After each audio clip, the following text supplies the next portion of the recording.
tournoi des 6 nations pour voir que vendredi, le Pays de Galles a battu l'Irlande 22-9. Hier, la France a donc battu l'Italie, tout comme l'Angleterre face à l'Écosse. Et au classement, on voit que les Français sont désormais troisième, juste derrière l'Irlande et l'Angleterre. En top 14 maintenant, la Rochelle n'en finit plus d'impressionner. Le leader est allé s'imposer sur la pelouse du Racing 92, champion de France en titre, une victoire 38-15 que l'on revit en version originale. Ballon ramassé, Potia. Voilà les jeunes qui lancent l'offensive vers Aguillon maintenant, qui va s'engouffrer dans une trèche. Aguillon à l'intérieur, la remise et c'est fait pour l'essai, le quatrième essai à 1 minute de la fin. Le bloc Roudi qui signe un doublé.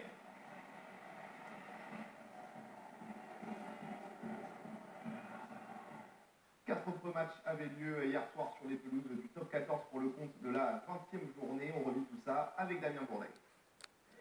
Le précipice se rapproche pour le Stade Toulousain. Quatrième défaite de rang en top 14, cette fois-ci à Brive. Toulouse y a pourtant cru en menant 19-12 grâce à la vitesse d'Arthur Bonneval.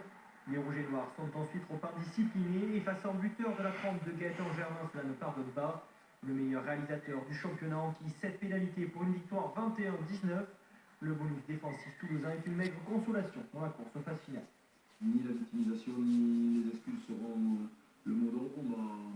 Moi, c'est rien, et puis s'accrocher entre nous parce que je crois qu'il y a eu quand même des choses sur lesquelles on peut construire ce week-end parce que le caractère en tout cas était présent et j'ai pas senti une équipe qui avait capitulé et qui était passée à autre chose.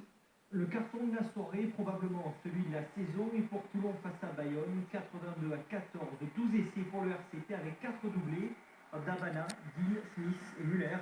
Bonus offensif pour les Varois, bien évidemment, face à de très pâles Bayonnais. Les hommes de Mike Ford restent bien au chaud dans le top 6.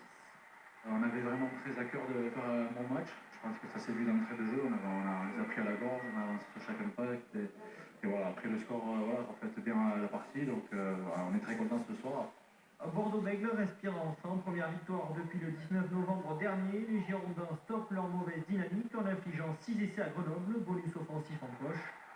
46-14, le maintien est assuré pour l'Union qui peut toujours rêver à une éventuelle qualification. Lyon aussi a signé une victoire importante pour sa survie au terme d'une remontée folle. Le Stade français a mené 33-17 avant de s'écrouler. Deux essais de Ferns et Armitage, puis le pied de Boxy donne l'avantage aux Loups, 35-33. Bonus défensif pour les Parisiens qui comptent désormais 13 points d'avance sur Grenoble, premier relégable. Et avant de se quitter, on va voir tout de suite le programme, la suite du programme de cette 20e journée du top 14, la section paloise